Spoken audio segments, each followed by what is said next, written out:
habe mich entschlossen, freiwillig aus dem Leben zu scheiden, weil ich erkannt habe, dass das deutsche Volk meiner nicht würdig ist. Ça, c'est un acteur. Et ça, c'est le vrai Hitler. Le visage le plus filmé et le plus photographié de l'histoire. Une expression différente à chacune de ses apparitions.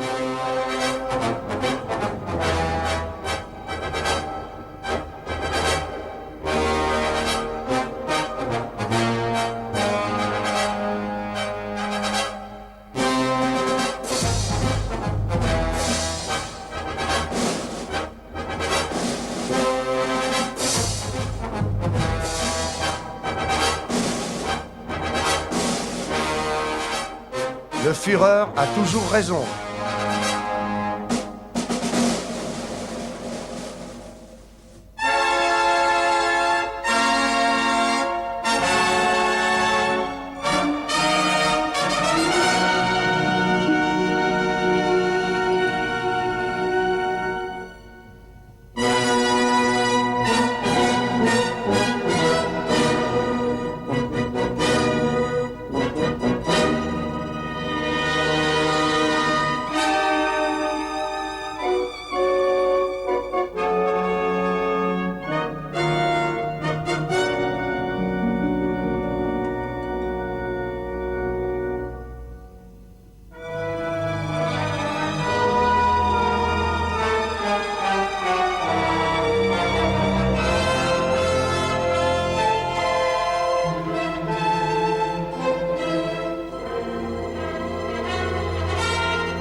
Aber dass die Partei weiterleben wird, das weiß ich. Und dass über alle Personen, über Schwache und Starke hinweg die Zukunft der deutschen Nation erfolgreich gestalten wird, das glaube ich und das weiß ich. Au sommet de sa puissance, le Führer, le guide, est vénéré par des millions d'Allemands dans tout le pays.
Et maintenant, écoutons un autre type de clameur.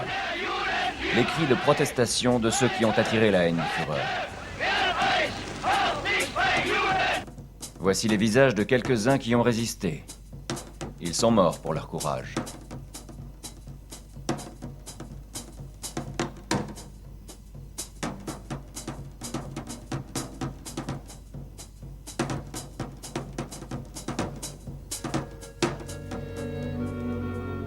Mais aujourd'hui, nous nous demandons comment il a été possible à ces Allemands de toute évidence pacifistes, honnêtes, travailleurs, ayant une vie quotidienne banale, de devenir les prisonniers et les esclaves d'un homme capable de dire « Ce n'est pas grâce aux principes humains que l'homme réussit à vivre ou se placer au-dessus du règne animal, mais seulement grâce à sa capacité à survivre aux batailles les plus sauvages. »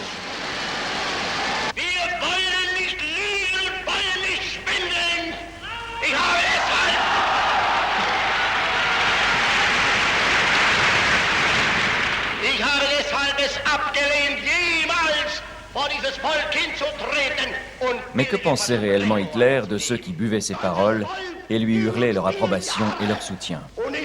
L'intelligence du peuple est très réduite et sa capacité à comprendre est faible. Chaque Allemand, s'il l'avait voulu, aurait pu lire cette phrase dans le livre qu'avait écrit Hitler, Mein Kampf.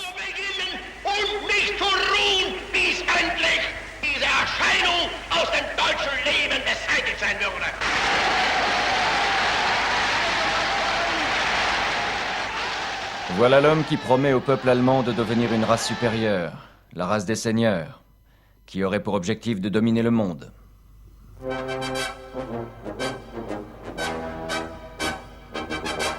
Il leur dit « Le plus fort doit dominer et ne doit pas se mélanger avec plus faible que lui, afin de ne pas sacrifier sa propre grandeur.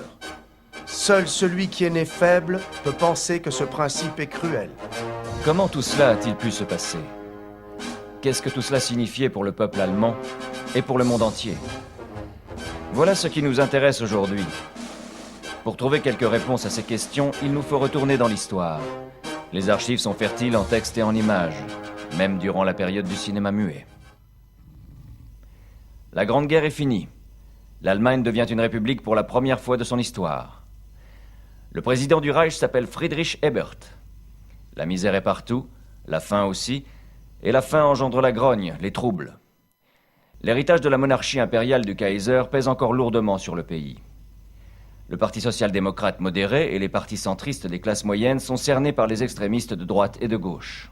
L'extrême gauche milite pour une véritable révolution afin de balayer les restes du régime impérial, dont les dirigeants et les militaires influents sont toujours emprunts. À l'extrême droite, ces mêmes militaires commandent la force armée du Reich, réduite par les Alliés à 100 000 hommes. Mais ils soutiennent également les Freikorps, des groupes d'anciens soldats, d'aventuriers, de mercenaires et d'assassins. Les explosions de violence dans les rues sont fréquentes et sanglantes.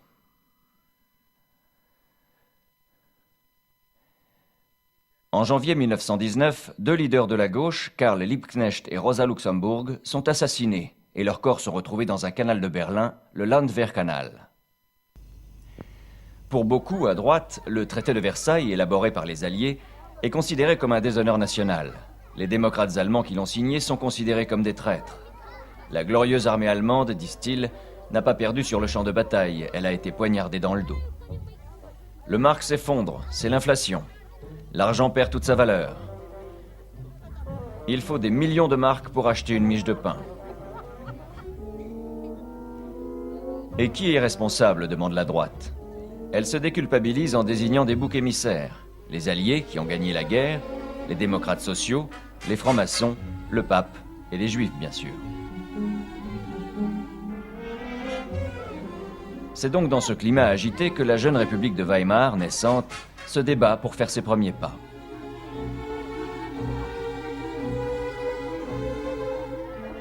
Munich, capitale de la Bavière, est le nid des extrémistes de droite. L'un de ses représentants les plus influents est le général Ludendorff, l'homme qui commandait l'armée allemande vaincue et qui a persuadé l'empereur de se rendre. Munich, c'est aussi la ville où est retourné cet ancien soldat sans travail, âgé alors d'une trentaine d'années, Adolf Hitler. Bien qu'il soit autrichien, il a servi dans l'armée allemande comme caporal et a été blessé.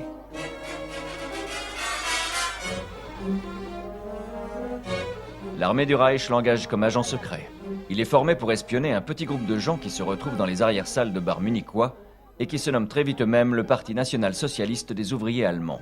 Hitler s'inscrit au parti. Il dit « Ce fut la décision la plus importante de ma vie. Désormais, je ne reviendrai plus en arrière. » Orateur énergique et excellent organisateur, doté d'un talent inné d'expert en propagande, Hitler devient rapidement le chef du parti. Il met en place des groupes solides d'hommes armés pour assurer la sécurité de ses propres meetings autant que pour se défaire de certains de ses opposants. Il appelle ses troupes d'élite les Sturmabteilungen, les fameuses SA, ses sections d'assaut. Il est très apprécié par les femmes de certaines familles aisées munichoises. L'une d'elles le décrit avec un fouet en peau de rhinocéros qu'il porte toujours avec lui à cette époque. Parmi ses connaissances de ses débuts, nous trouvons des visages qui deviendront tristement célèbres. Ernst Röhm, ancien capitaine de l'armée, homosexuel et organisateur talentueux. Plus tard, il prendra le commandement des SA, qui deviendront une troupe d'élite de 2 millions de soldats en chemise marron. Hermann Göring, capitaine de l'armée de l'air pendant la Première Guerre mondiale, dépendant à la drogue, prendra plus tard le commandement à la Luftwaffe. Brutal, mais avec un niveau de vie confortable et une fascination puérile pour les uniformes criards et les médailles. Rudolf Hess, également ancien aviateur, un homme à l'idéalisme flou et embrouillé qui deviendra le député fidèle d'Hitler. Alfred Rosenberg, philosophe autodidacte, autoproclamé spécialiste des affaires orientales. Sa folie légendaire s'accordera au mieux avec les idées de son mentor. Julius Streicher, ancien instituteur, décrit comme pervers, sadique, deviendra le persécuteur numéro 1 des Juifs. Il a fait paraître Der Strummer, manifeste pour l'extermination des Juifs. Heinrich Himmler, ancien éleveur de poulets. Un homme aux allures pondérées, mais qui prendra la tête des SS. Sa sauvagerie sera sans égale.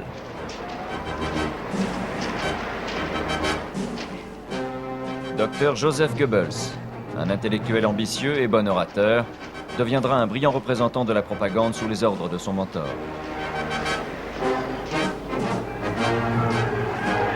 Gregor Strasser, le seul responsable nazi à croire véritablement dans les idées socialistes de son parti, assassiné plus tard par son Führer. Ils font tous allégeance aujourd'hui à leur Führer. Mais plus tard, beaucoup d'entre eux le trahiront ou seront trahis par lui. C'est entre les mains de ces hommes que va se jouer le destin du peuple allemand. Au début des années 20, les nazis ne constituent pas un parti fortuné.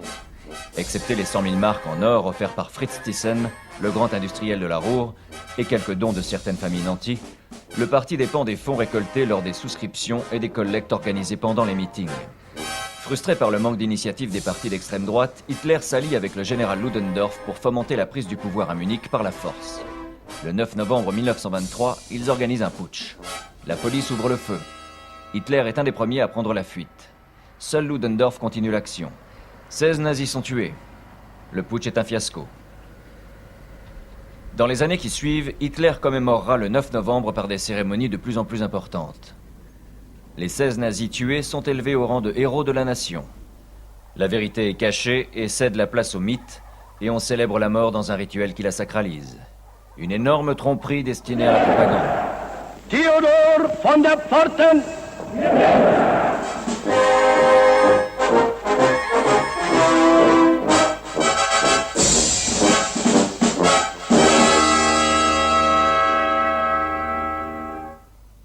Mais en 1923, Hitler et Ludendorff comparaissent pour trahison devant des juges qui ne sont pas vraiment hostiles à leur cause.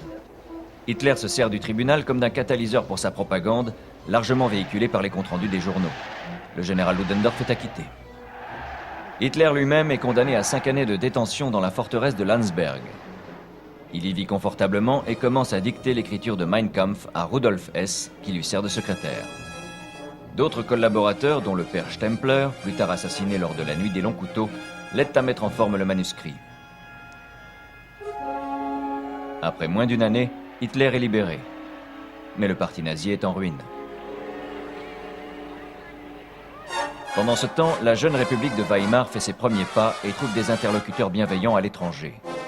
Quand le président Ebert meurt, le vieux maréchal von Hindenburg lui succède. Un homme qui, à cause de son passé militaire chargé, ne pourra jamais être républicain et encore moins démocrate. Mais pour les Alliés, il représente la stabilité. Et c'est l'époque où les investissements étrangers, principalement américains et anglais, affluent en Allemagne. Une augmentation conséquente du niveau de vie berce alors le peuple dans un semblant de sécurité. Et tant que la République a l'air de prospérer, les nazis progressent faiblement. Toutefois, Hitler continue à haranguer ceux qui veulent bien l'écouter. New York, 24 octobre 1929. Les marchés financiers touchent le fond. C'est le crash boursier. L'effondrement économique qui secoue l'Amérique va bientôt ébranler le monde entier. L'arrêt brutal des fonds en provenance de l'étranger va causer la perte de la fragile économie allemande. Des milliers de petites affaires et de commerces ferment. Très vite, 6 millions d'Allemands se retrouvent sans travail. Les gens se demandent partout comment tant de prospérité puisse être si soudainement remplacée par tant de misère.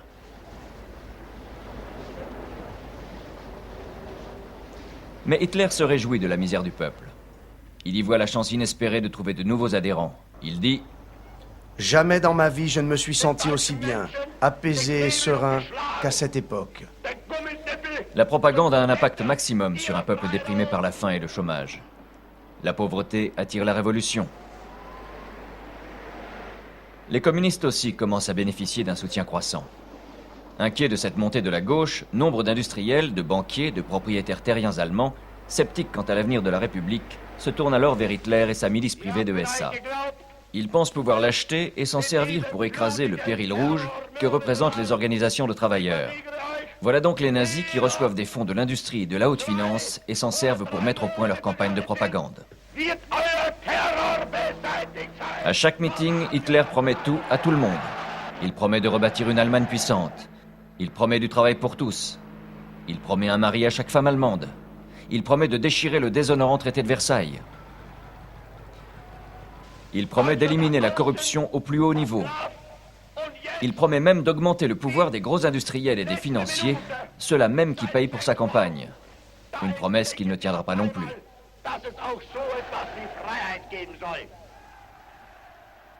Et à chaque meeting, il promet de casser les Juifs.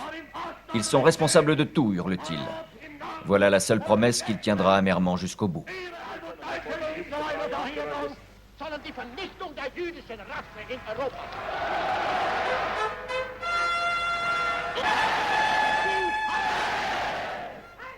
Les combats de rue sont fréquents.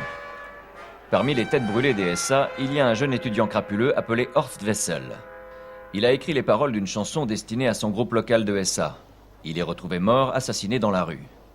Goebbels transforme son enterrement en une cérémonie dédiée à un martyr romantique, une autre énorme tromperie destinée à la propagande. La chanson de Horst Wessel devient alors l'hymne officiel nazi et sera plus tard le deuxième hymne national après Deutschland über alles.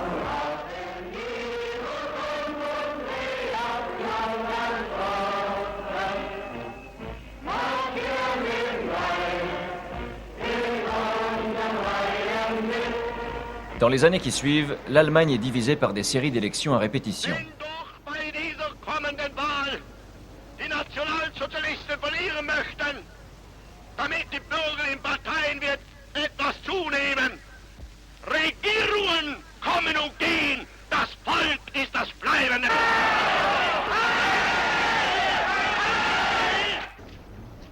En tout, le parti nazi multiplie ses votes plus de 7 fois.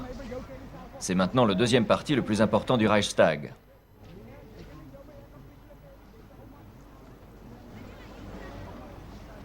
Les communistes aussi sont en augmentation croissante. Les sociodémocrates et les partis modérés du centre sont toujours les perdants. De leur côté, les militaires sont réservés, mais observent les événements avec beaucoup d'inquiétude. Les généraux n'ont jamais soutenu la République. Ils aspirent toujours à un retour de l'ancienne monarchie. Pour les tenir tranquilles, Hitler leur dit « J'ai toujours pensé que toute tentative pour déstabiliser l'armée était une pure folie. Nous le vérifierons lorsque nous serons au pouvoir, et qu'avec les actuelles troupes du Reich, nous bâtirons la grande armée du peuple allemand. » Voilà donc les généraux rassurés pour un temps. Mais à partir de ce jour, ils ne pourront plus se défaire du caporal autrichien. Ils auront à partager le poids de ses fautes.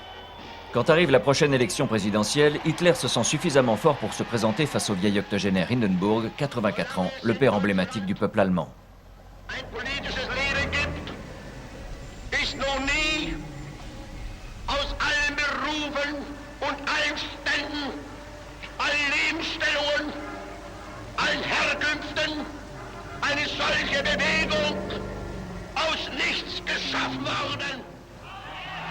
C'est uniquement parce que le parti nazi venait de nulle part que bon nombre de responsables industriels et financiers pensaient pouvoir se servir d'Hitler comme d'une arme qu'ils auraient achetée. Janvier 1932, il s'adresse à une réunion d'industriels à Düsseldorf. Résultat, le parti récolte encore plus d'argent qui sera investi dans une campagne de propagande telle que l'Allemagne et même le monde n'en ont jamais connue. Hitler plane au-dessus de l'Allemagne. Hitler vole de ville en ville. 20 lieux différents en une semaine. Les journaux nazis clament que voilà enfin un homme destiné à guider le peuple allemand.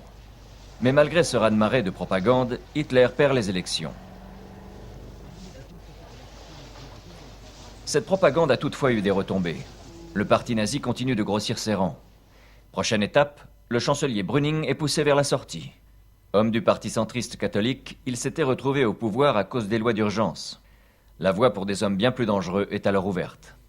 Willy Franz von Papen et l'ambitieux général von Schleicher, qui intriguent ensemble ou l'un contre l'autre, briguent le titre convoité du chancelier du Reich, sous l'œil bienveillant du président Hindenburg, mais toujours contre la République. À ce stade, il est évident que la République de Weimar est obsolète. Elle a échoué car la plupart des Allemands la voyaient comme un système imposé par les Alliés après leur victoire. Elle n'a jamais été régie par une politique constructive adaptée.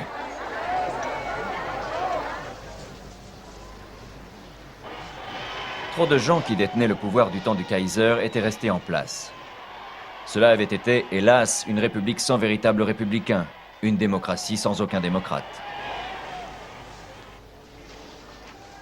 Mais comment Hitler a-t-il pu s'approcher si près du pouvoir sans jamais avoir gagné une seule élection ouverte? Rappelons-nous. Premièrement, les industriels, les financiers et les banquiers, les propriétaires terriens et les militaires ont tous vu en Hitler leur unique rempart contre les organisations de travailleurs. Deuxièmement, les classes moyennes se souvenaient de la période de l'inflation. Elles avaient peur de perdre ce qu'elles avaient gagné depuis.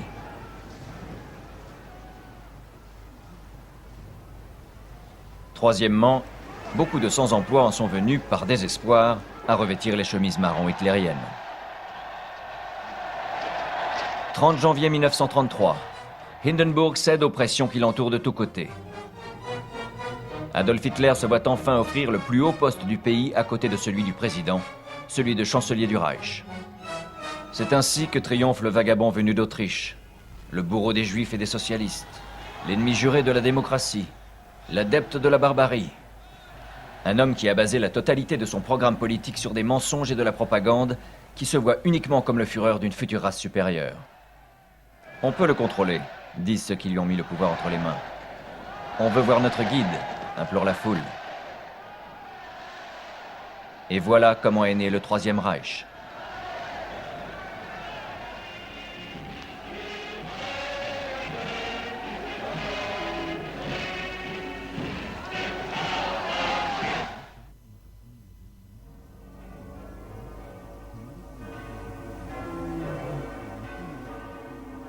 La première cérémonie nazie est encore une célébration de funérailles.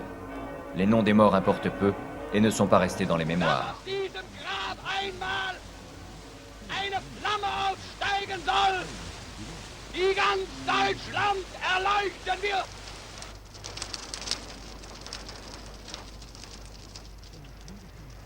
Le Troisième Reich prend naissance au milieu des flammes.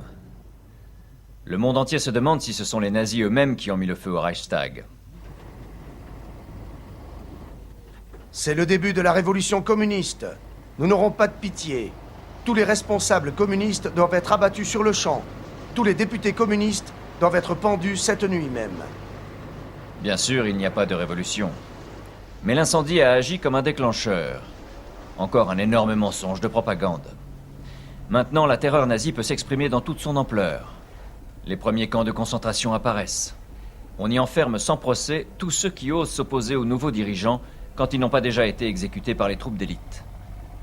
Pour détourner l'attention du peuple de cette horreur, on organise des défilés spectaculaires, jamais vus depuis l'époque de l'empereur Wilhelm.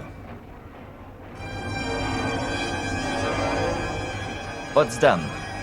Hitler choisit délibérément d'organiser son premier rassemblement officiel dans le sanctuaire symbolique du militarisme allemand et de la gloire impériale. Les vieilles traditions sont respectées par la présence du président du Reich lui-même, icône inusable de l'héritage militaire si cher à la plupart des Allemands. Mais aujourd'hui, un nouvel uniforme, la chemise marron des hommes des SA, a pris sa place au milieu des vestiges du passé. Aujourd'hui, un nouvel emblème flotte aux côtés des drapeaux de l'ancien empire. Le nouveau parti cherche clairement à s'afficher sur le même piédestal que l'armée. Le nouveau chancelier est détendu au milieu des vétérans de l'armée du Reich, le maréchal von Mackensen et le prince Wilhelm. Encore une fois, les incontournables défilés. En premier, l'armée, suivent les nationalistes et fermant la marche, les groupes de gangs armés et les SA d'Hitler.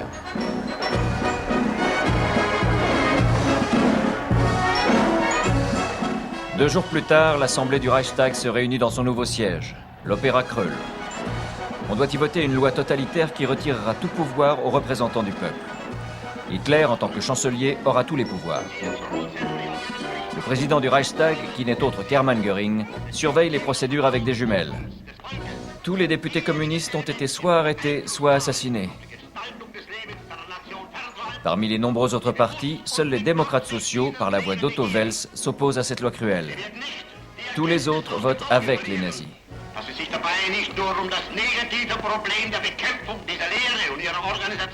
À l'extérieur, les soldats en chemise marron hurlent « Nous voulons la loi, sinon nous mettrons tout à feu et à sang !»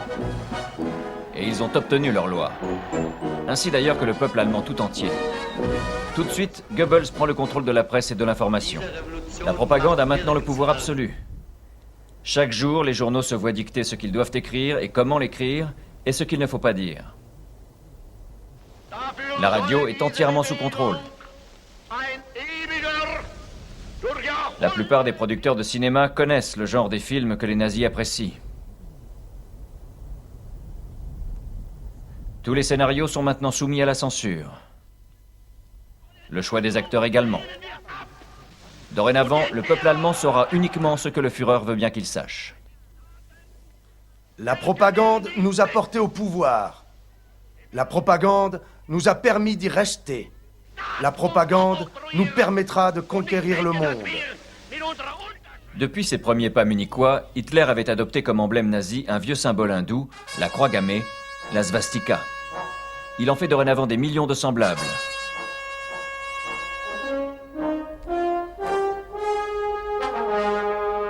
Il a également adopté les emblèmes de l'Empire romain, présents à chaque rassemblement.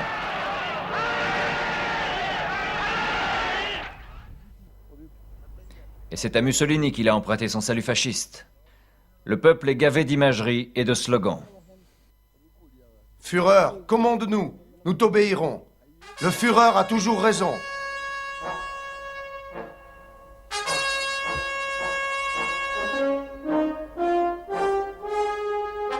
Hitler est un homme qui se méfie des intellectuels et qui les déteste.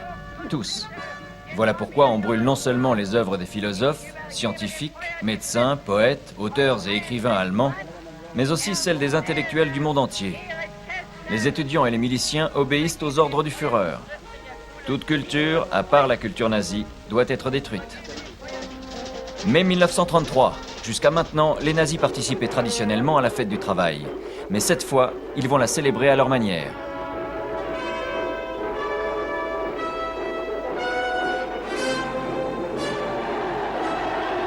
Une foule de 100 000 travailleurs se presse sur le terrain de l'aéroport de Tempelhof. De gré ou de force, les responsables des syndicats ouvriers viennent des 4 coins de l'Allemagne. Comme à son habitude, Hitler jauge l'humeur de la foule. Puis il déclare «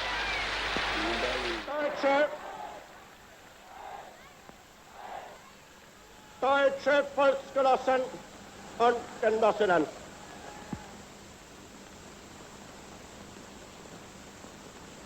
Der Mai ist gekommen. » Vous verrez combien il est faux et injuste de penser que notre révolution est dirigée contre les travailleurs allemands. Honorez le travail et respectez le travailleur.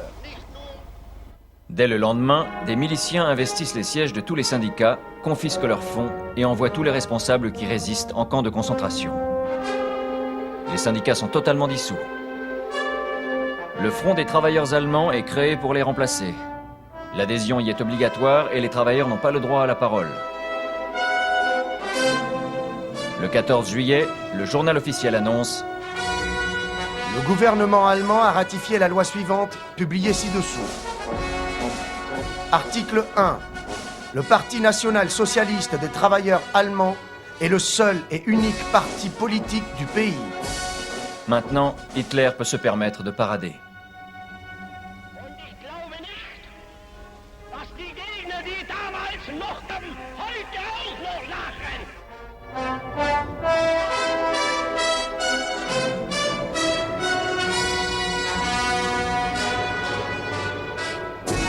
Mais le Führer a un autre gros problème à résoudre. Dès 1933, il avait planifié la guerre en Europe, l'expansionnisme, l'élargissement de l'espace vital pour son peuple élu. Mais pour faire la guerre, il a besoin du soutien inconditionnel de l'armée régulière. Les SA, désormais fortes de 2 millions d'hommes, sont opérationnels pour semer la terreur auprès du peuple, mais inadaptés à une guerre moderne. De leur côté, les milices sont instables. Maintenant qu'Hitler est au pouvoir, elles veulent leur part du gâteau. Pour Hitler, avant tout, le soutien de l'armée est prioritaire. Une armée qui a suivi d'un œil inquiet la montée en puissance des SA sous le commandement de leur chef suprême, Ernst Röhm. Jetzt einzeln bricht der einfachen SA-Mann es ist. Wenn heute ein anderes Deutschland der Welt gegenübersteht. Alors quand Hitler réunit les commandants en chef de l'armée et de la marine pour les manœuvres navales du printemps, on le suspecte d'avoir organisé un double arrangement secret. Certains disent qu'il aurait accepté de sacrifier sans regret les SA contre la promesse du haut commandement de lui offrir la succession du vieillissant Hindenburg à sa mort.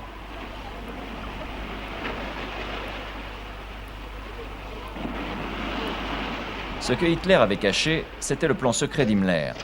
Rénover et prendre en main les SA et dans le même temps créer une nouvelle milice privée aux uniformes noirs, les SS, pour servir de fer de lance à l'État.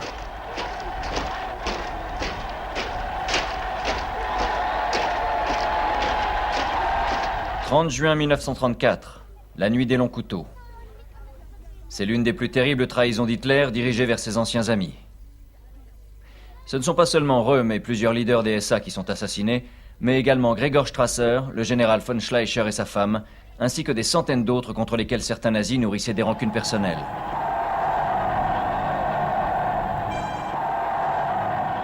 Hitler déclare que ces meurtres ont été faits en toute légalité. Le général von Blomberg établit un ordre du jour pour exprimer la satisfaction de l'armée. Dorénavant, les industriels ont le feu vert pour accélérer le programme d'armement. L'Allemagne a pour but de devenir la première puissance au monde avec toutes les armes de destruction possibles.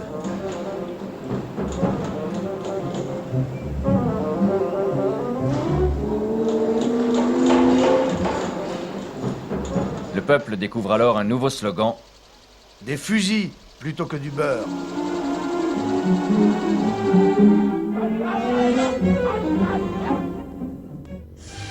Les nouvelles autoroutes font également partie du plan d'armement.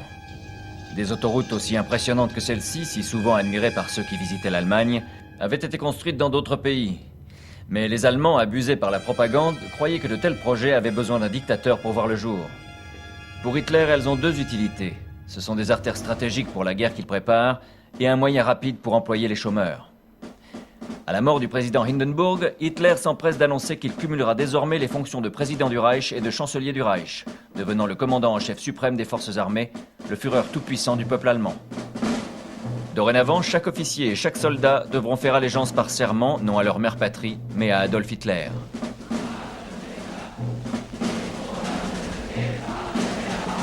Il promet à son peuple Un mode de vie allemand est définitivement établi pour les 1000 prochaines années.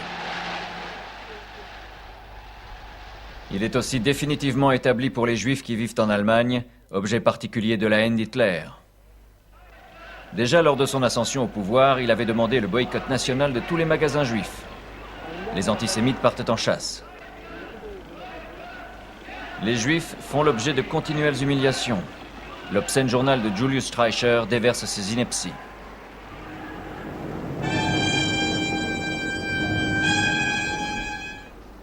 Ce n'est pas notre problème, disent la plupart des Allemands. Pourquoi devrions-nous nous en mêler? En 1935, Hitler ordonne à ses experts de mettre au point des lois spéciales pour supprimer les Juifs. Celles-ci les avilissent comme s'ils avaient la lèpre.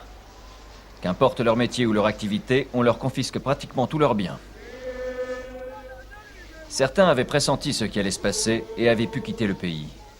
Le fameux scientifique Albert Einstein était l'un d'entre eux. Eux ont eu de la chance. Mais beaucoup et beaucoup d'autres encore seront persécutés ou conduits à la mort.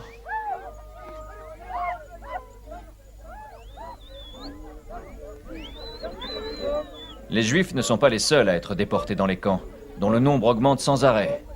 Y est envoyé quiconque est suspecté d'avoir émis une critique à l'encontre du parti nazi ou d'avoir osé contester la suprématie du Führer ou sa capacité à diriger le peuple allemand.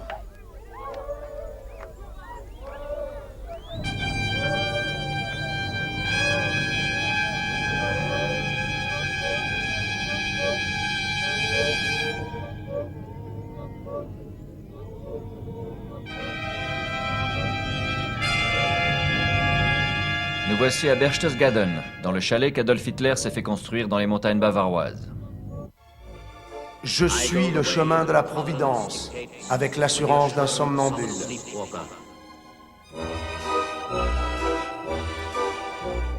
Nous connaissons aujourd'hui tous les crimes que cet homme a commis. Mais que sait-on vraiment de sa vie privée? À cette époque, Hitler était un mythe pour les Allemands. Abstrait, distant. Il est hypocondriaque. Il ne boit pas et ne fume pas. Il est végétarien, mais aime les gâteaux à la crème et les bonbons. Il aime se détendre en écoutant une vieille comptine allemande. Il ne sait pas que le monde entier la connaît aussi.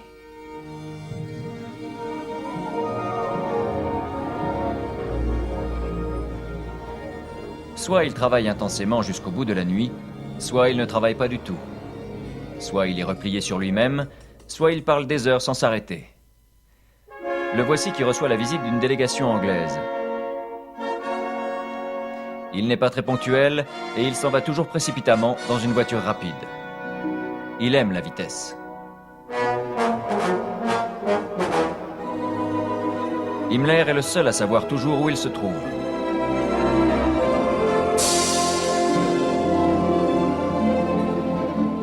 Il aime les grandes pièces et les tapis épais. Il a eu une éducation succincte et lit principalement des livres sur la guerre et les sujets militaires. C'est un homme qui n'a pas vraiment de foyer ni de famille. Le mariage pourrait briser l'auréole du Führer solitaire qu'il s'est fabriqué, réservant son amour pour son peuple. Il ne se mariera que le jour de son suicide présumé. Dans le chalet vit également Eva Braun, qui travaillait autrefois dans le magasin du photographe personnel d'Hitler, Hoffmann.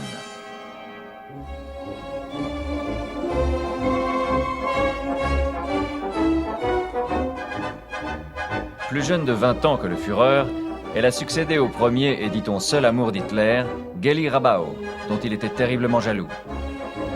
Celle-ci s'est suicidée dans l'appartement d'Hitler à Munich en 1931. Le destin, dit Hitler, l'a choisi pour former un peuple allemand fort et heureux.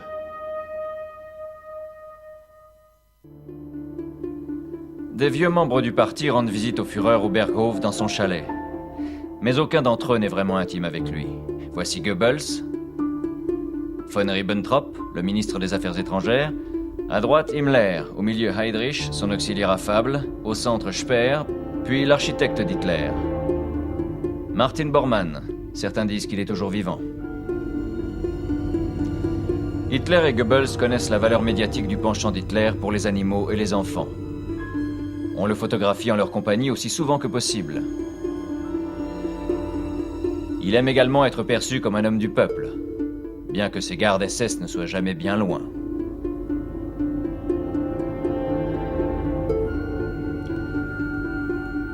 Nous n'avons de cet homme, qui sera le plus photographié au monde, aucune image de sa jeunesse en Autriche, où il est né en 1889. Mais nous avons des photos de lui bébé. Et de son père, un fonctionnaire des douanes avec lequel il s'est brouillé. Sa mère, dont il est dit qu'il a reçu de l'amour. Il descendait en partie d'une famille de paysans ou de fermiers. Son grand-père était inconnu, mais sa famille n'a jamais été pauvre. À l'école, on ne peut pas dire que le jeune Adolf était brillant. Il était plutôt cancre. Après la mort de son père, Adolf est allé à Vienne en 1907, mais s'est fait renvoyer de l'Académie des Arts par manque de talent. Il aimait pourtant se voir comme un artiste. Ses esquisses publicitaires, qu'il a dû faire vers 22 ans, témoignent de son goût pour l'art.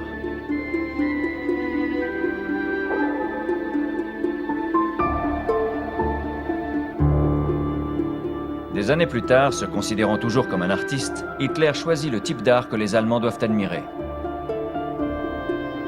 Son goût doit être leur goût. Il participe à la confection de la maison de l'art allemand à Munich. Il choisit lui-même les peintures et les sculptures qui doivent être exposées. Les œuvres de tous les artistes modernes et créatifs sont jugées comme étant dépravées.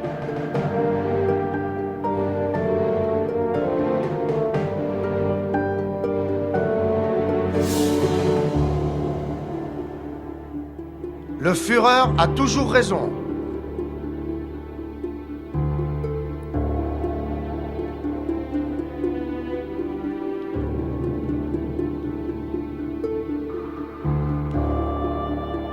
Depuis ses premiers jours à Vienne, Hitler est en admiration devant la musique de Wagner. Puis, en tant que Führer, il est souvent reçu à Bayreuth par Winifred Wagner, la belle-fille du compositeur. Il prétend avoir vu le crépuscule des dieux plus de 100 fois. Hitler, dans sa jeunesse, s'était attiré par les imageries héroïques de la mythologie allemande, au travers des œuvres d'un philosophe illuminé, Lanz von Riebenfels. Plus tard, Rosenberg, son collaborateur raciste dégénéré, transformera ce culte en véritable idéologie nazie, en concept de race supérieure allemande, en créant un monde de légendes barbares, diabolisé par les trahisons et la violence, les bains de sang du crépuscule des dieux ou l'incendie du Valhalla. Hitler lui-même déclare: Nous sommes des barbares. Nous voulons être des barbares. C'est un titre honorifique. Hitler est conscient de l'enracinement profond dans la tradition allemande du culte voué au monde mythique du paganisme nordique et teuton. Il sait comment l'utiliser astucieusement. Il va tirer de l'univers sanguinaire du Valhalla les imageries présentes dans les défilés et les rassemblements nazis.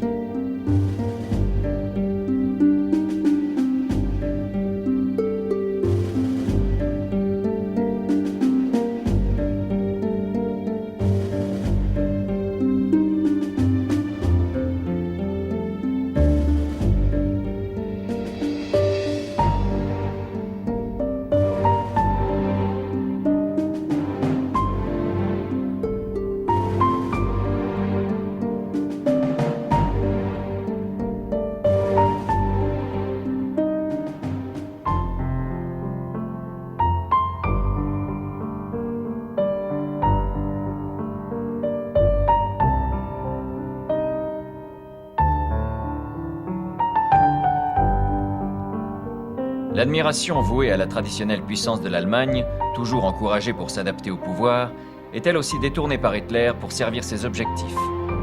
Le culte des uniformes, l'hypnotisme de ces hommes agissant comme des robots, font partie de l'imaginaire allemand depuis des générations. Cela aussi, Hitler va s'en servir.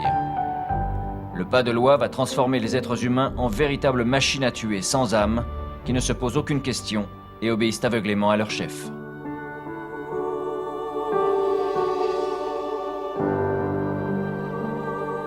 Hitler déclare: L'armée a fait de nous tous des vrais hommes. Et lorsque nous regardons notre armée, notre foi en l'avenir de notre peuple en sort toujours grandie. Il se considère comme un descendant de ceux qui ont fait de l'Allemagne une nation belliqueuse, tel Frédéric le Grand ou Bismarck. Aucun des responsables nazis n'a de pensée ou d'idéal personnel. Ils ont simplement fait leur de vieilles croyances enracinées dans l'imagerie de l'histoire allemande et les ont adaptées pour les insérer dans l'idéologie nazie.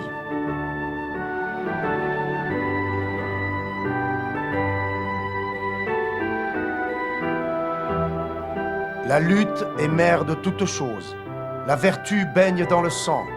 Le commandement est fondamental et nécessaire. Ce qui est nouveau, c'est la capacité qu'a Hitler d'utiliser les techniques modernes pour les mettre au service de sa vision idéaliste de l'État et du peuple, sans aucun respect pour l'individu. Chez nous, le chef et l'idée ne font qu'un. Et chaque leader du parti se doit d'exécuter les ordres de son chef. Des rassemblements gigantesques sont organisés pour réunir les foules. Comme celui-ci, à Nuremberg, chaque année. Ils sont filmés et photographiés pour être montrés au reste du monde.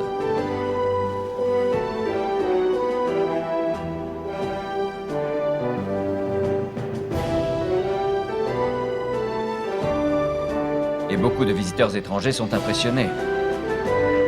Mais ce qu'ils ne voient pas derrière ces défilés, ces spectacles et ces musiques, c'est la terreur semée par les SS et la Gestapo, la peur omniprésente des camps de concentration avec leur lot de tortures et de meurtres d'une cruauté sans nom. Tout cela est caché. Dans d'autres pays, Hitler fait des émules. Il y a toujours ceux qui croient bizarrement que les nazis et les fascistes sont un rempart contre le communisme et le socialisme. En Angleterre, Mosley a monté son groupe de chemises noires et bénéficie pour un temps du soutien de certains. Aux États-Unis, Fritz Kuhn a créé l'American Bund, un autre groupe qui prône la violence.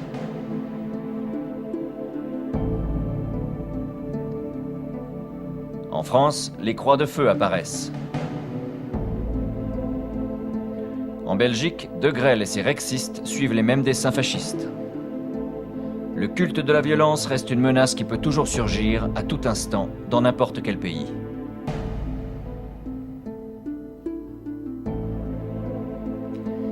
Quelle est donc cette nation nazie, où les hommes sont au service de l'État, et non l'État au service des hommes, l'opposé d'une démocratie?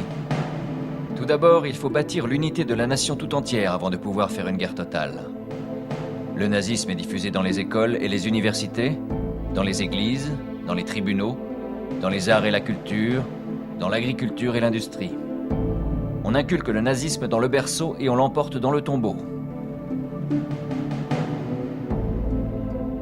La place des femmes est dans la cuisine et à la maternité. Et ce concept de domination absolue d'un peuple ne peut être mieux résumé que dans un film de propagande de l'époque.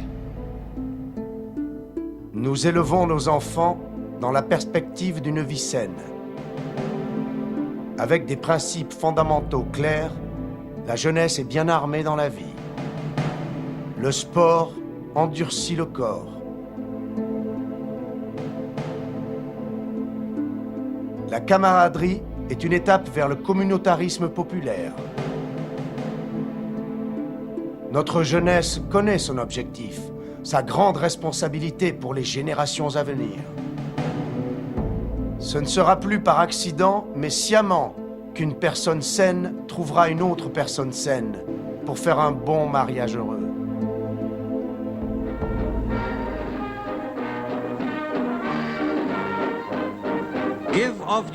Donnez le meilleur de vous à votre peuple, et vous appartiendrez au meilleur de tous les peuples. Dann werdet ihr zum besten Volke gehören.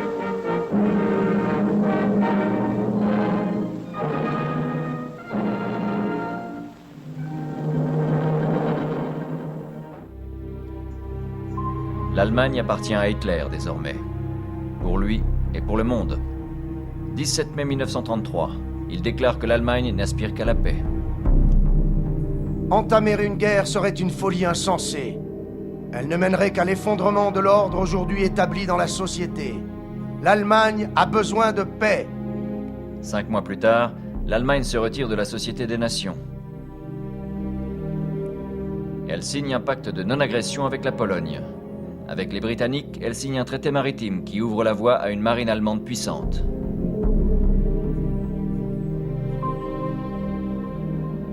Puis, Hitler se risque à rétablir le service militaire obligatoire, bafouant ainsi le traité de Versailles. Adolf Hitler, der oberste Befehlshaber der Wehrmacht, hat unser deutsches Vaterland.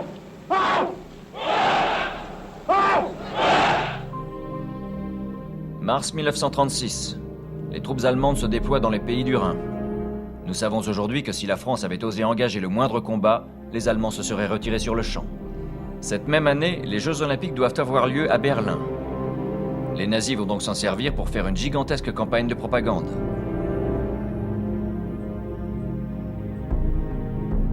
Des milliers de visiteurs arrivent du monde entier.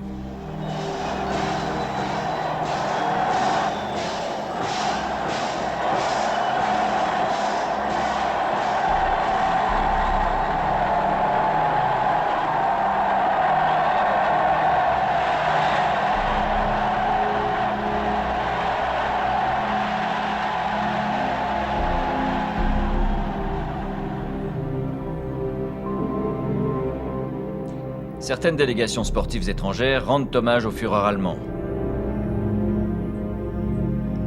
Lorsque Jesse Owens, un noir américain, gagne ses 3 médailles d'or, Hitler refuse de lui serrer la main.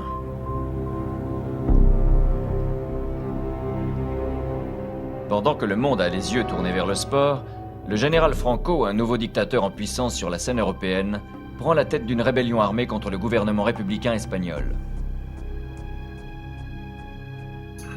L'Angleterre, la France et les États-Unis définissent vis-à-vis de l'Espagne ce qu'ils appellent une politique de non-intervention. Hitler et Mussolini adoptent une politique similaire et envoient rapidement des troupes, des spécialistes, des aviateurs et du matériel pour aider l'armée de Franco. Pour le haut commandement allemand et les experts militaires, c'est une opportunité en or de s'essayer à une guerre grandeur nature, une répétition de ce qui va suivre, tout spécialement dans les combats aériens.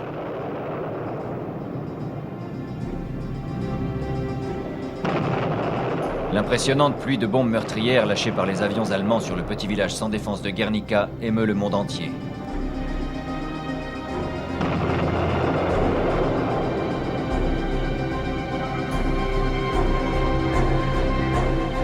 Soutenu par les Russes et par des volontaires de plusieurs pays, le gouvernement espagnol résiste pendant 3 ans.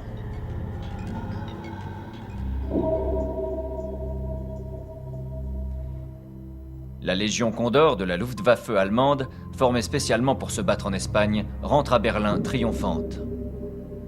Des cérémonies ont lieu en hommage aux Allemands morts en Espagne.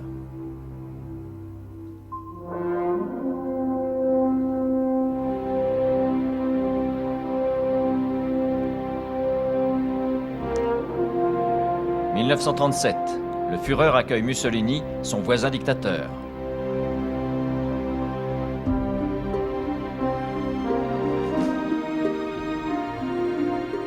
Le Duce est impressionné par la puissance sans cesse grandissante du Troisième Reich et de l'Allemagne nazie.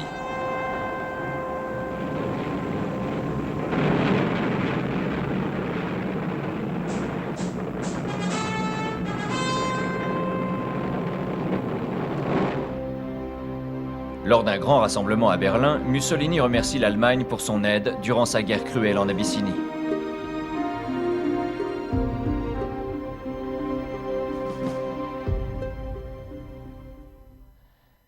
Et le Führer répond: Diese Völkerkundgebung aber ist der aufrichtige Wunsch, unseren Ländern jenen Frieden zu garantieren. La paix, avait dit Hitler. En Autriche, le pays natal d'Hitler, un autre petit dictateur, Dollfuss, s'est emparé du pouvoir.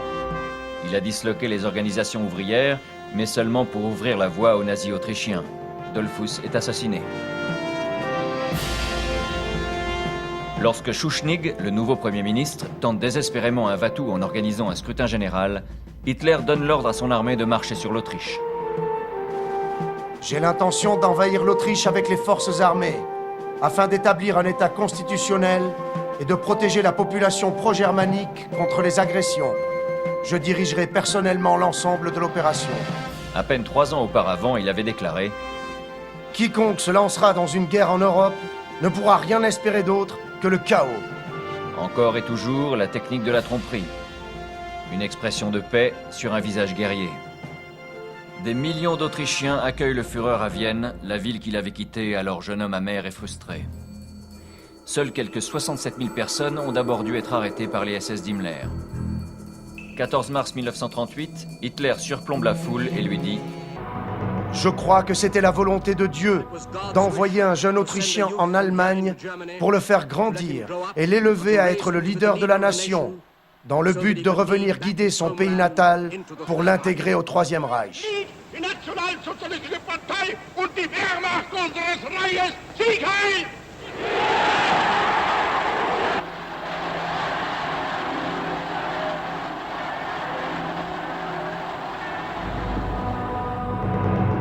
Pour remercier Mussolini de son appui dans la conquête de l'Autriche, Hitler se rend chez son ami lors d'une visite d'État officielle et cérémonieuse et vient admirer les antiquités de l'ancien Empire romain.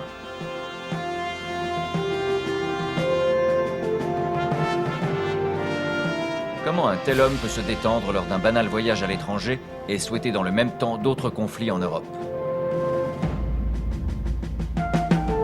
Une rencontre amicale entre deux complices. Le petit roi Victor Emmanuel, à droite de l'image, semble plutôt délaissé.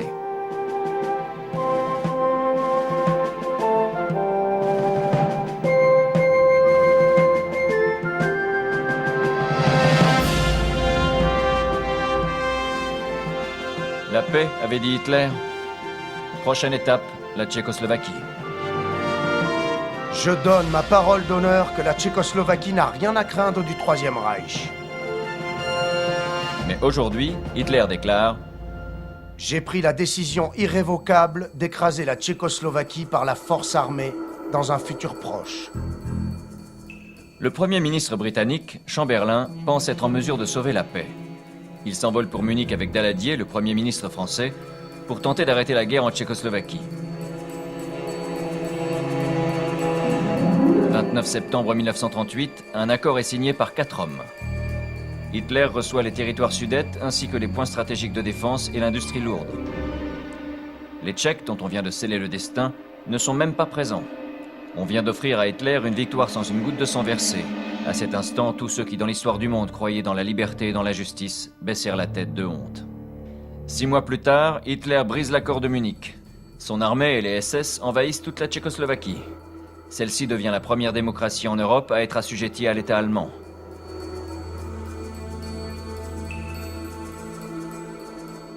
Hitler s'adresse triomphalement à ses secrétaires. C'est le plus beau jour de ma vie. L'histoire se souviendra de moi comme le plus grand de tous les Allemands. Encore une fois, son coup de poker avait réussi. Dorénavant, les dignitaires étrangers viennent rendre hommage au Führer tout-puissant.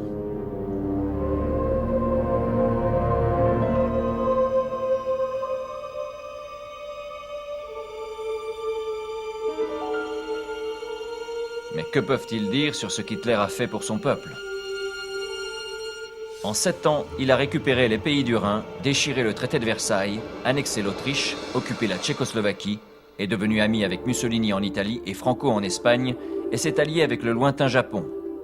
Dans le même temps, dans son pays, il a éradiqué le chômage et bâti la puissante armée allemande, sans égale dans le monde.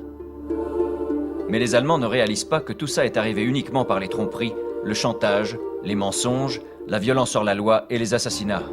Que tout ça les mène droit à la guerre.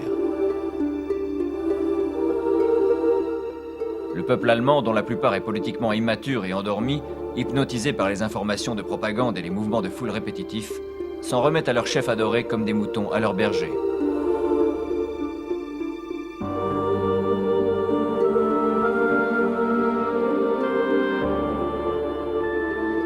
Berlin, 20 avril 1939, l'année critique. Le Führer suprême, qui va bientôt devenir le maître de guerre, fête son 50e anniversaire. N'a-t-il pas déclaré au monde entier: La conséquence principale d'une guerre est de détruire le cœur d'une nation. L'Allemagne a besoin de paix et aspire à la paix.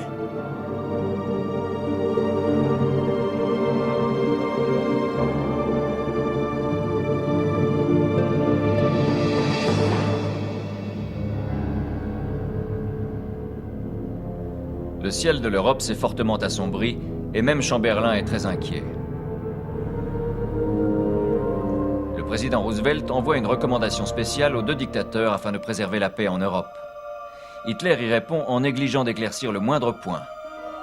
Nous savons aujourd'hui que si un compromis avait pu être trouvé entre l'Est et l'Ouest, Hitler ne serait pas parti en guerre. Mais les Anglais conservateurs se méfient des Russes. Les Polonais ne veulent pas voir un seul Russe mettre un pied en Pologne. Staline, n'ayant pas trouvé d'accord avec les démocraties occidentales, fait volte-face devant son ennemi mortel et signe le pacte germano-soviétique.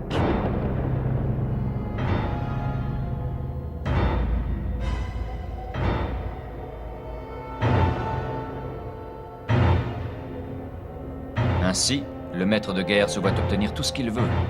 Un triomphe diplomatique et quasiment carte blanche pour lancer une nouvelle attaque. La cible, la Pologne. La date, 1er septembre 1939. Hitler s'adresse à ses généraux.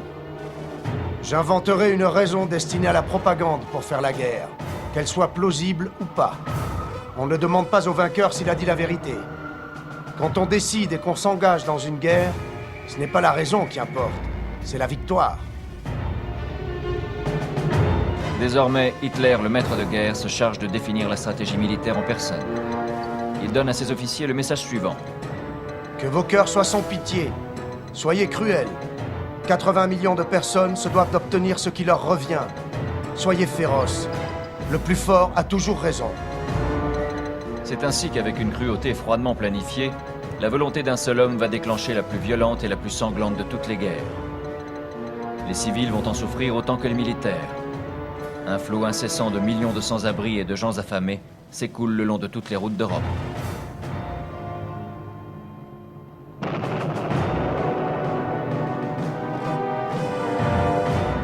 De son quartier général, installé dans un wagon spécialement aménagé, Hitler lance un raid aérien éclair et massif sur Varsovie. Les techniques apprises en Espagne entrent désormais en action.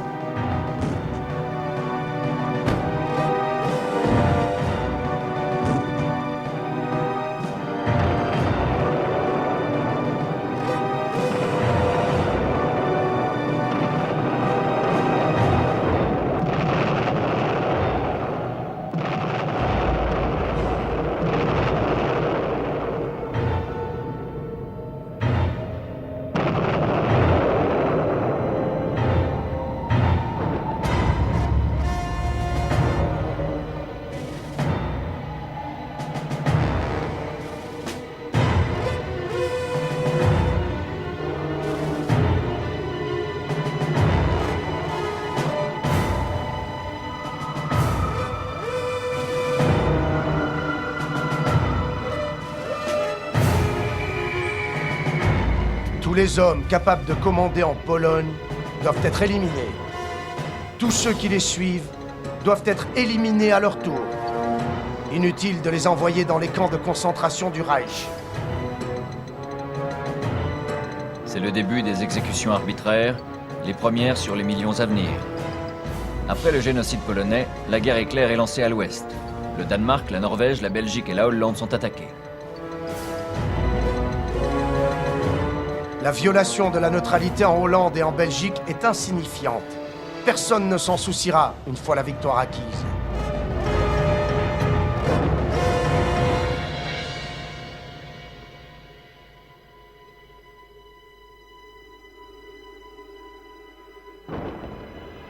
C'est maintenant au tour du peuple français de souffrir.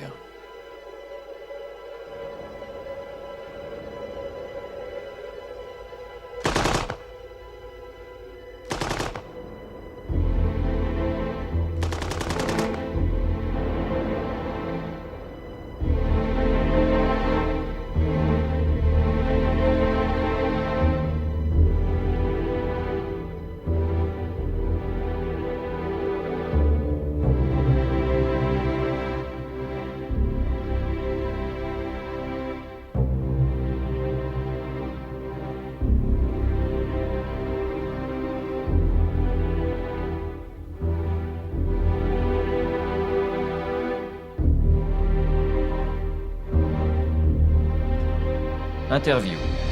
Le Führer rencontre le Duce à Munich. Mussolini s'inquiète de ne pas recevoir sa part du gâteau.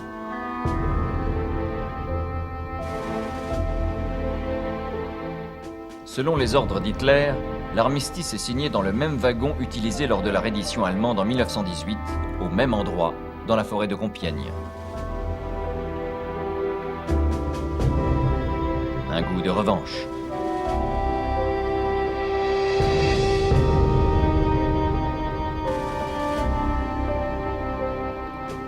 Londres, septembre 1940. L'Angleterre est attaquée en pleine nuit par une avalanche de bombes.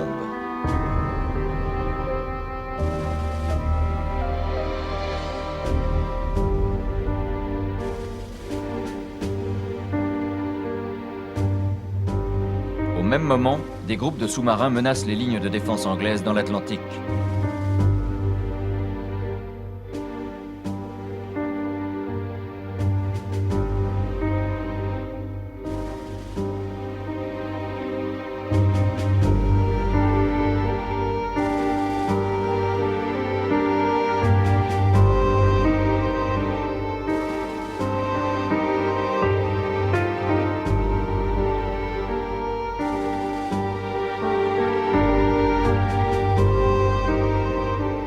Désormais, la Grande-Bretagne est coupée du monde.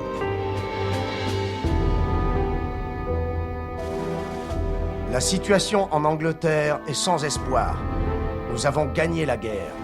Aucun revirement n'est possible.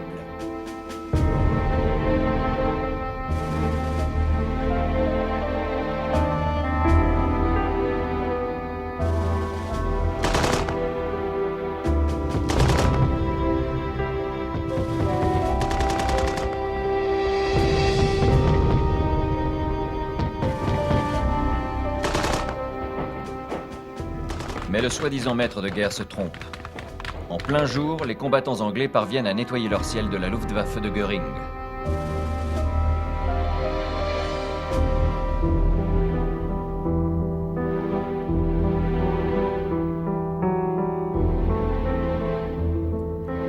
L'invasion de la Grande-Bretagne, l'opération Lion de mer, est repoussée.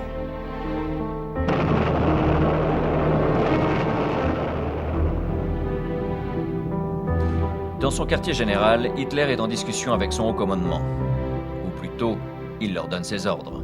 Voici ce qu'il dit à ses généraux. L'Allemagne doit être prête à écraser la Russie soviétique dans une campagne éclair avant la fin de la guerre contre l'Angleterre. Depuis l'été 1940, Hitler planifie une attaque massive de la Russie en dépit de leur pacte. Mais avant de lancer l'opération Barberousse, il doit assurer ses arrières. L'horizon n'est pas si dégagé. Malgré les rapides victoires allemandes en Europe, Mussolini a subi une défaite humiliante contre les Anglais en Afrique du Nord. En Grande-Bretagne, le peuple résiste toujours ardemment. Franco, en Espagne, ne lui apporte aucun soutien. Alors pour lui forcer la main, Hitler le rencontre en urgence à la frontière espagnole. N'a-t-il pas aidé Franco pendant sa guerre civile ?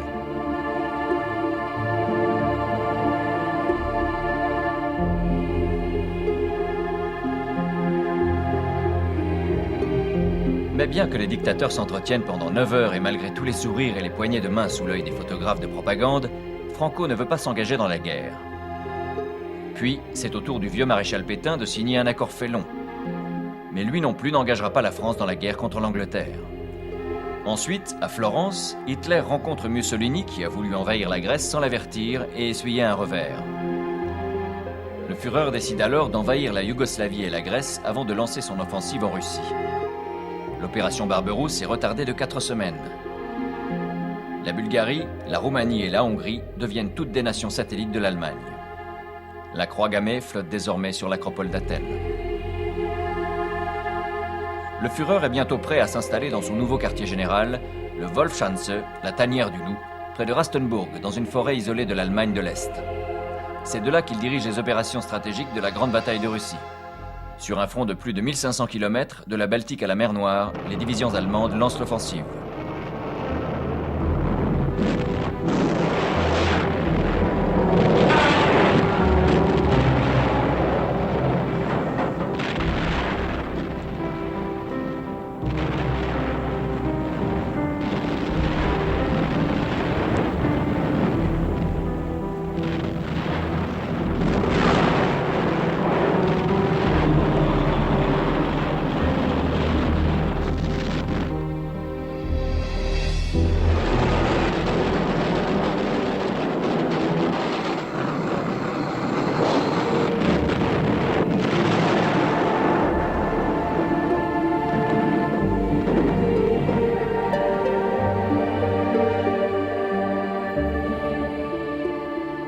Les Russes brûlent tout ce qu'ils possèdent avant de s'enfuir, de sorte que rien ne tombe entre les mains de l'envahisseur.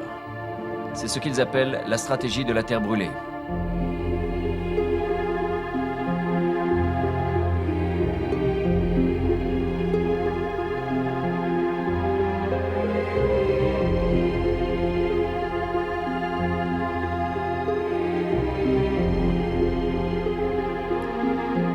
Les Russes sont faits prisonniers par milliers. Le maréchal du Reich Göring déclare « Dans les camps de prisonniers russes, ils ont commencé à se manger entre eux. Cette année, entre 20 et 30 millions de personnes mourront de faim en Russie. C'est peut-être aussi bien comme ça, parce que certains pays doivent être rayés de la carte. »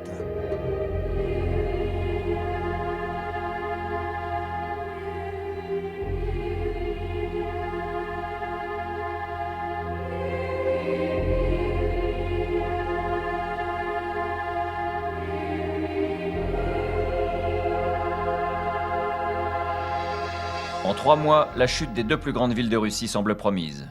Dans un accès triomphal, Hitler déclare « Nous n'avons plus qu'à mettre un coup de pied dans la porte, et le vieux bâtiment tout entier va s'effondrer. »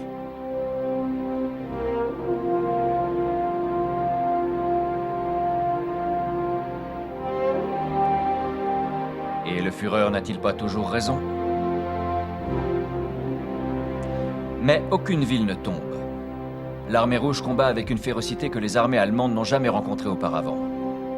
La campagne a pris un retard de 4 semaines, et ces 4 semaines qu'Hitler a perdues pour massacrer la Yougoslavie et la Grèce lui seront fatales. L'armée allemande, jusque-là invincible, s'enlise, bloquée par l'âpreté du froid. Les troupes d'Hitler manquent de vêtements et de matériel. Le soi-disant génie militaire avait négligé la préparation face à la rudesse de l'hiver russe.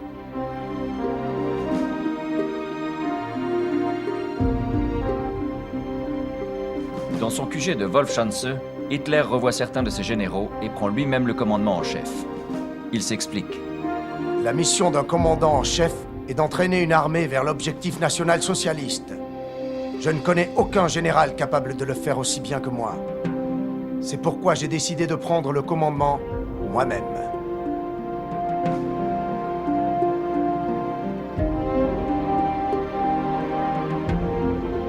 « 7 décembre 1941. Pas un nuage dans le ciel, le jour où le Japon attaque les États-Unis à Pearl Harbor, dans le Pacifique. 4 jours plus tard, le Führer déclare la guerre à l'Amérique. Le conflit compte désormais une nouvelle grande puissance.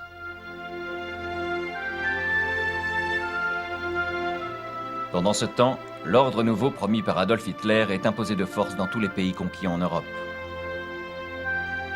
Heinrich Himmler, le chef des SS, s'exprime à ce sujet. Tout ce que les autres nations peuvent nous offrir de compatible avec notre race au sang pur, nous le prendrons, si besoin en enlevant leurs enfants et en les élevant parmi nous. Que m'importe que les autres nations soient prospères ou meurent de faim comme du bétail, du moment qu'elles servent d'esclaves à notre culture. Que m'importe que 10 000 femmes russes meurent d'épuisement à creuser des fossés anti-chars, du moment que les fossés anti-chars sont achevés pour l'Allemagne. Écoutons maintenant ce que dit Erich Koch, commissaire du Reich de l'Ukraine occupée. Nous appartenons à la race supérieure. Nous devons nous souvenir que le plus modeste de tous les Allemands a, génétiquement et biologiquement, 1000 fois plus de valeur que la population d'ici. Tous les individus qualifiés d'indésirables, tous les juifs, autant que la plupart des Slaves et des Gitans, sont voués à être exterminés en étant abattus ou en mourant d'épuisement au travail. Les nazis pillent tout ce qu'ils peuvent trouver dans les pays occupés. Les stocks de nourriture sont prioritairement envoyés en Allemagne. Voici ce qu'Hermann Göring dit à ses subordonnés. Tout ce que vous trouverez susceptible d'être utile au peuple allemand, soyez après comme un chien de chasse. Vous devrez le prendre et le ramener en Allemagne. Göring s'est constitué une collection privée en volant des centaines de trésors dans les musées et les galeries d'art des pays qu'il maintenait dans la terreur.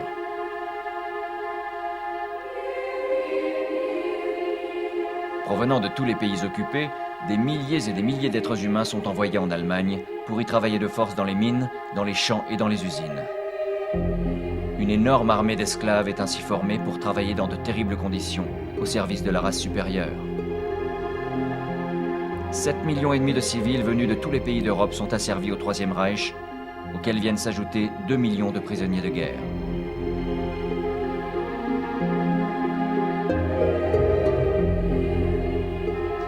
Après la prise de la Pologne, les Allemands enferment quelques 400 000 Juifs dans le ghetto de Varsovie, coupés du reste de la ville. Tous les Juifs, ici et dans tous les pays sous le joug allemand, doivent désormais porter des papiers sur eux et exhiber la croix de David.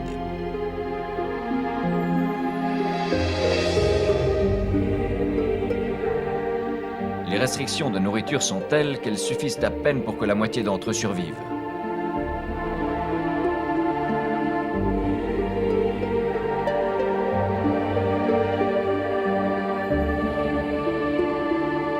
Mais ils ne meurent toujours pas assez vite pour satisfaire les appétits morbides d'Hitler et d'Himmler, persuadés que le destin des Juifs d'Europe est leur extermination définitive, appelée la solution finale.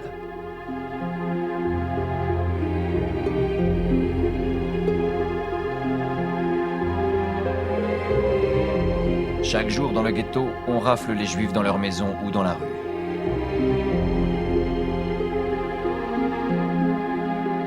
Ceux qui ont encore des forces doivent travailler pour les SS dans les usines du ghetto. Les autres, moins chanceux, sont parqués comme du bétail dans les gares de triage. On leur dit qu'on va les transférer en train vers la campagne, où ils pourront s'installer tranquillement. En fait, ils sont envoyés dans des camps d'extermination.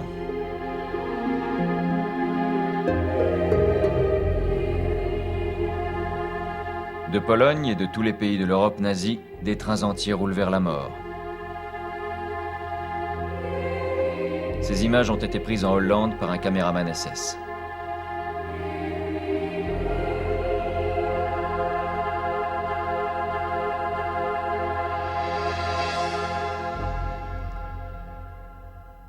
D'Ukraine, de Hongrie, des Balkans, de Grèce et d'Italie, de l'Ouest, de France, de Belgique, d'Autriche et de Hollande, des convoyages massifs sont organisés. De la chair humaine entassée dans des wagons à bestiaux, pratiquement sans eau ni nourriture.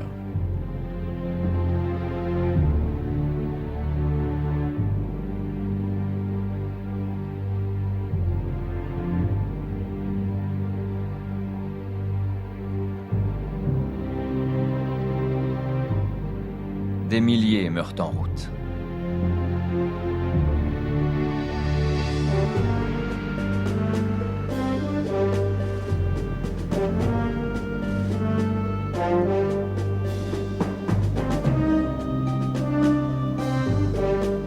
À leur arrivée dans les camps gigantesques et spécialement équipés, ils sont accueillis par de la musique sortant de haut-parleurs, en partie pour endormir leurs doutes. Ils ne savent toujours pas ce qui va leur arriver. Et en partie pour étouffer les cris de ceux qu'on torture et qu'on envoie à la mort. Puis vient le processus de sélection. Des médecins SS décident de leur sort sur le champ, d'un claquement de doigts. Ceux qui sont jugés encore aptes au travail sont rassemblés en ordre et envoyés dans les usines près du camp. Tous les autres, les vieux, les femmes enceintes, les mères avec leurs enfants et les enfants eux-mêmes, sont conduits dans les chambres à gaz. Une fois morts, les corps sont brûlés dans des fours crématoires. Plus d'1 600 000 enfants ont été tués ainsi. Pour gagner du temps, les plus petits sont souvent jetés vivants dans les fours. Plusieurs sociétés sont en concurrence afin d'approvisionner ces camps en matériel et en équipement adéquat. Voici un courrier de la société Topf et Fils, basée à Erfurt. Pour mettre les corps dans les fours, nous recommandons simplement une fourche en métal glissant sur des cylindres. Chaque four aura une ouverture de 60 cm sur 45, suffisante puisqu'il n'y a pas de cercueil. Pour le transport des corps, de leur lieu de stockage jusqu'au four, nous recommandons l'utilisation de carrioles roulantes, dont nous joignons les schémas dessinés à l'échelle. Heil Hitler. À Auschwitz, en Pologne, on peut éliminer 6000 corps par jour.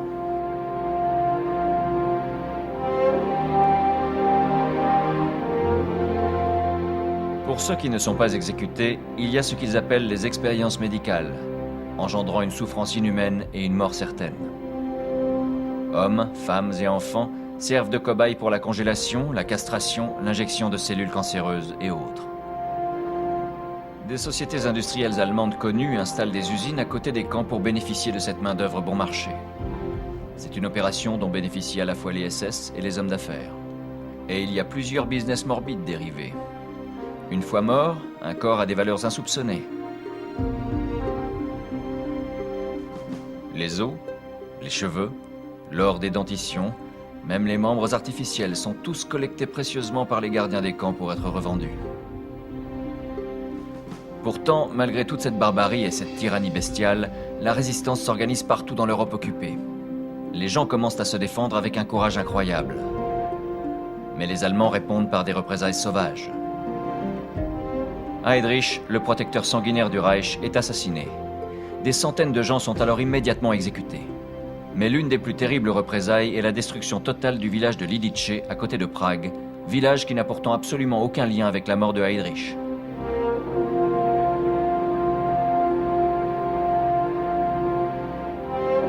Sous le commandement du capitaine Max Rostock, la police exécute tous les hommes, jeunes ou vieux, qui leur tombent sous la main. Toutes les femmes sont envoyées dans les camps. Tous les enfants à Auschwitz. Puis le village lui-même est minutieusement détruit, maison par maison. L'officier SS est si fier de son acte horrible qu'il l'a fait filmer par un caméraman officiel.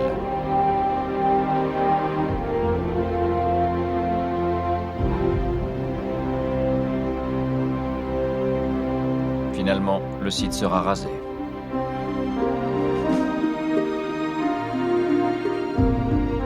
Nous sommes des barbares. Nous voulons être des barbares. C'est un titre honorifique.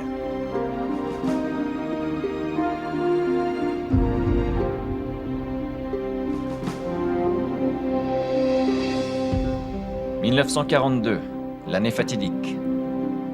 Après les victoires du général Rommel en Afrique du Nord, le vent tourne grâce aux troupes britanniques du général Montgomery, à El Alamein. Les Alliés multiplient les débarquements le long de la côte africaine et parviennent à s'approcher de Tunis, progressent en Sicile et en Italie du Sud. Sur le front russe, la bataille de Stalingrad continue, mais la fin est proche. Le général von Paulus s'adresse ainsi par radio à son Führer. Troupes sans munitions et sans nourriture. Insensé continuer combat. Défaite inévitable. Armée demande permission de se rendre pour sauver soldats encore en vie.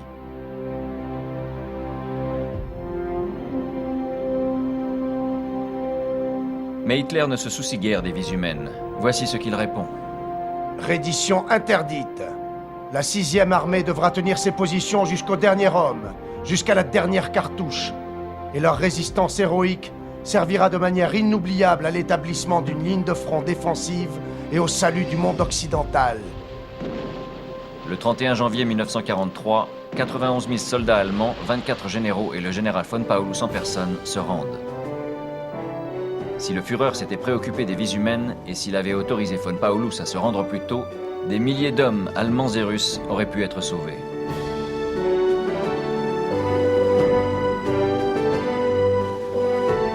Ce sont maintenant les Allemands qui sont faits prisonniers par milliers.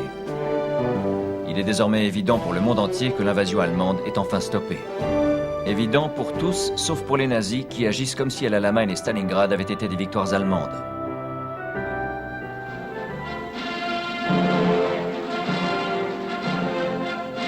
Generalfeldmarschall Keitel, Großadmiral Dönitz, Reichsführer SS Himmler, Generalfeldmarschall von Bock, Generalfeldmarschall Milch, Reichskriegsopferführer Oberlin-Ober. À Berlin, la journée commémorative en souvenir de ces héros est fêtée comme à son habitude.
Le Troisième Reich est bombardé nuit et jour.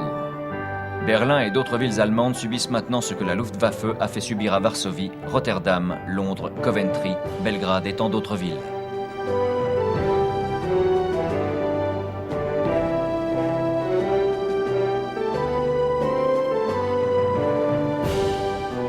Mais il n'y a pas une seule des villes bombardées où Hitler est présent. Il a laissé au docteur Goebbels le soin de maintenir le moral de la nation.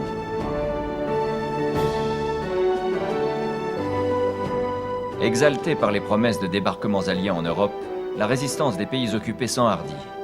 Des journaux sont imprimés clandestinement. Des tracts apparaissent dans la rue, lancés d'on ne sait où.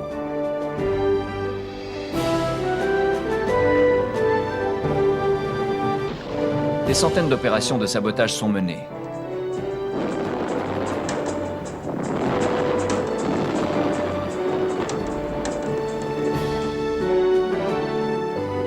Quelques 60 000 juifs isolés dans le ghetto de Varsovie se retournent contre leurs bourreaux et les combattent avec des armes artisanales.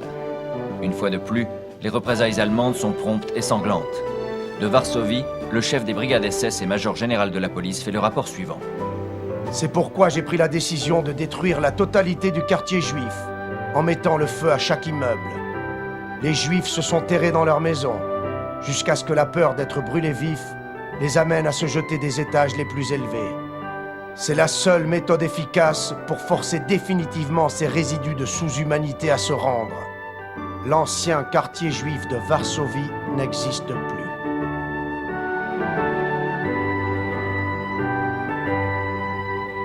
Au début de la guerre, 10 millions de Juifs vivaient dans les territoires qui allaient tomber sous l'occupation allemande.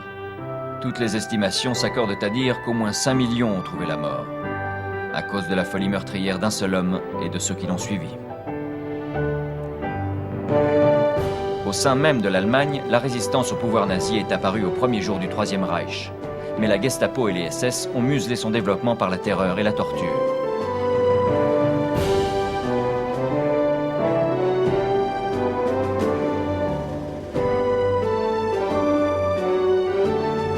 Deux fois seulement, Hitler a dû faire face à une opposition organisée et publique. La première, en 1943, lorsque Sophie Scholl et son frère Hans ont mené une rébellion étudiante à l'université de Munich et pour laquelle ils ont tous deux été exécutés. La deuxième, le 20 juillet 1944, quand un groupe d'officiers supérieurs a placé une bombe à retardement dans le QG isolé d'Hitler, le Wolfschanze. Mais Hitler s'en sort avec des blessures bénignes. L'après-midi même, il reçoit Mussolini et lui dit ceci. Après avoir miraculeusement échappé à la mort aujourd'hui, je suis plus que jamais convaincu de mon destin. Mener notre entreprise commune à son terme.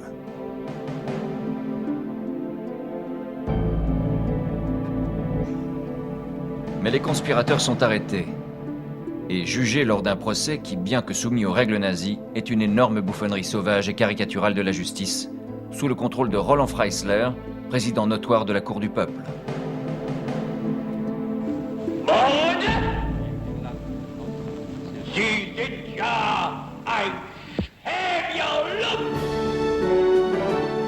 Le procès est filmé dans son intégralité, de sorte que chaque soir, le Führer peut voir comment la justice est rendue. Hitler déclare « Qu'ils soient pendus, comme du bétail. » Et on les pend, avec des câbles métalliques de crochet à viande, étranglés lentement et sadiquement. Leur calvaire fut aussi filmé, des images insoutenables, impossibles à montrer. 7000 personnes sont arrêtées par la Gestapo et près de 5000 d'entre elles sont exécutées.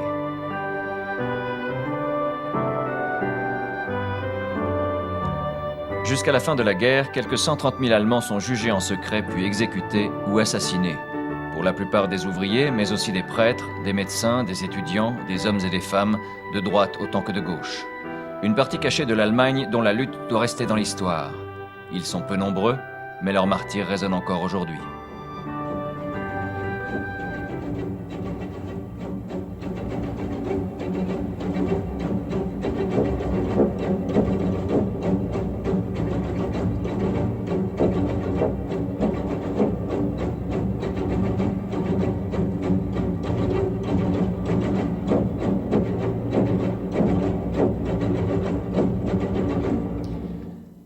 Le major Otto Renner, pour son rôle dans la répression du complot du 20 juillet, est nommé général. Il s'adresse à ses hommes. Wir sind heute Gottlob politische Soldaten. Unser politischer Auftrag lautet Sicherung unseres Lebensraums, Verteidigung unseres deutschen Vaterlandes, Verteidigung unserer nationalsozialistischen Idee, und wir werden diesen politischen Auftrag unter allen Umständen durchführen bis zu unserem endgültigen Sieg. 6 juin 1944. Les Alliés débarquent sur les plages de Normandie.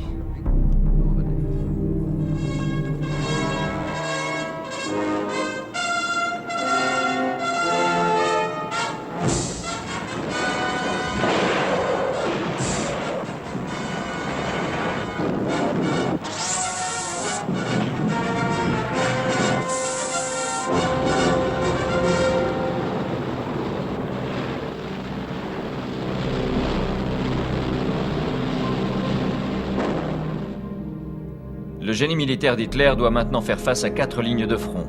À l'ouest, à l'est, au sud de l'Italie et plus haut sur la frontière.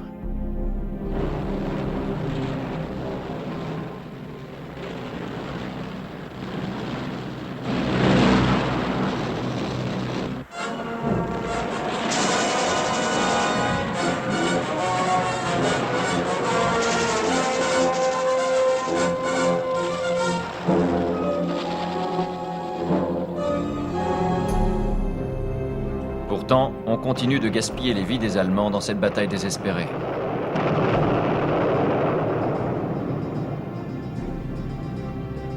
On demande aux civils de s'armer. Prenez ce fusil, leur dit-on, et vous arrêterez les soldats russes.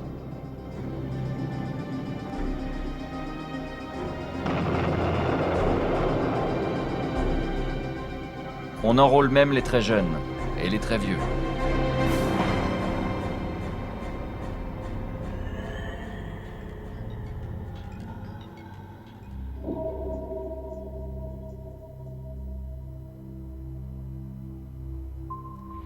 Durant ces derniers mois, c'est toujours Goebbels qui s'évertue à remonter le moral de la population.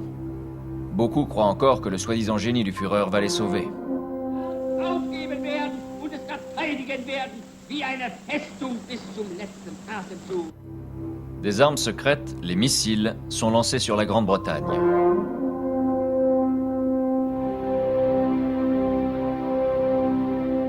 Dans un premier temps, ils font des ravages. Mais désormais, plus rien ne peut arrêter l'avancée des Alliés à travers l'Europe. Une par une, les villes occupées sont libérées. À nouveau, le peuple retrouve la signification du mot « liberté ».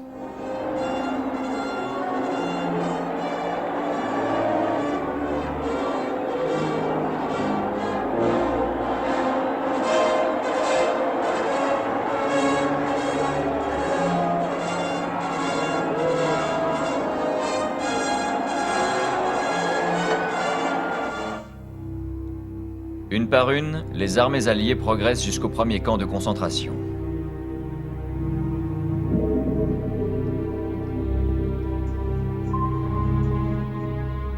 Ici, comme partout et plus qu'ailleurs, les gens attendent d'être libérés.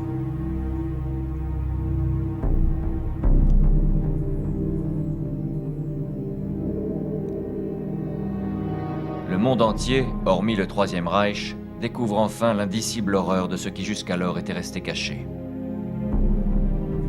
Dachau, Bergen-Belsen, Buchenwald, Ravensbrück, Chelmno, Mauthausen, Auschwitz, Majdanek, Sobibor, Treblinka.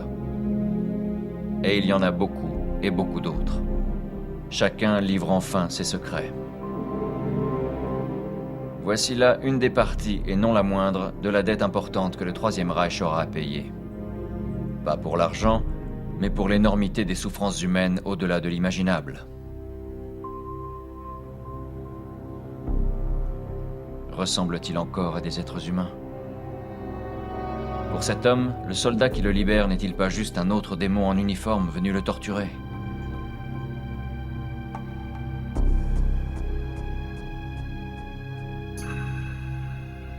Certains sont encore en vie pour raconter leur histoire.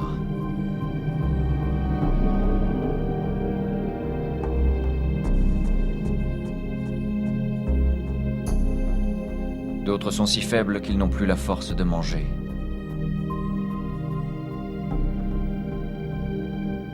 Voici les poteaux où ils étaient fusillés.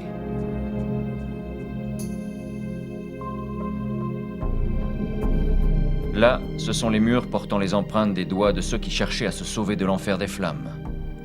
Dans certains camps, à l'approche des armées libératrices, les SS ont abattu les détenus afin d'éliminer ces témoins de l'horreur.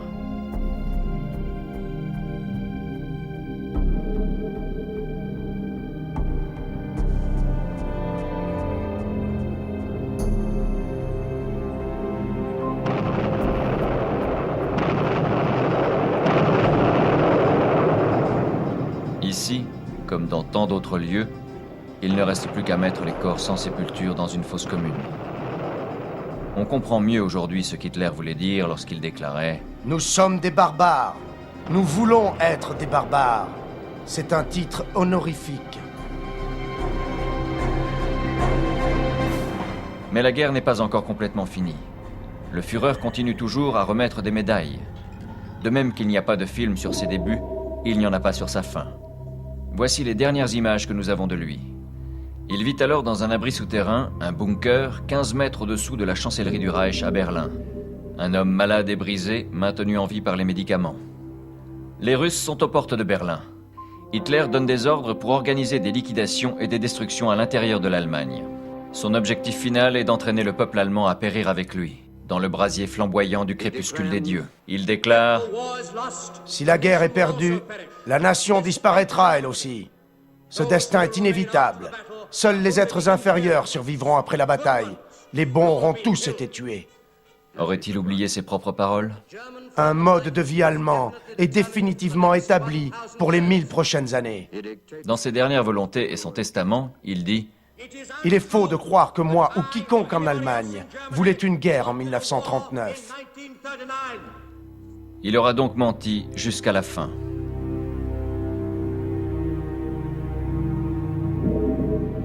Le 1er mai 1945, la radio allemande interrompt son programme pour annoncer « Cet après-midi, notre Führer Adolf Hitler, qui s'est battu contre le bolchevisme jusqu'à son dernier souffle, est mort pour l'Allemagne dans son quartier général de la chancellerie du Reich. » La vérité, c'est que le Führer, le grand maître de guerre, le leader de la race supérieure qui a conduit son peuple et ses armées dans un terrible gouffre et une défaite amère, s'est donné la mort. La veille, c'était le tour d'Eva Braun, sa jeune et toute récente épouse. C'est ainsi qu'il a déchargé sa responsabilité ultime sur tous ceux qui avaient cru en lui et l'avaient pris pour chef. Voilà tout ce qu'Adolf Hitler a laissé au peuple allemand. Un Reich millénaire qui a duré 12 ans. C'était un homme aveuglément dévoué à sa mission diabolique. Un homme qui ne tenait pas ses promesses, rompait ses serments, mais mettait ses menaces à exécution. Un homme qui mentait à tout le monde, même à lui-même.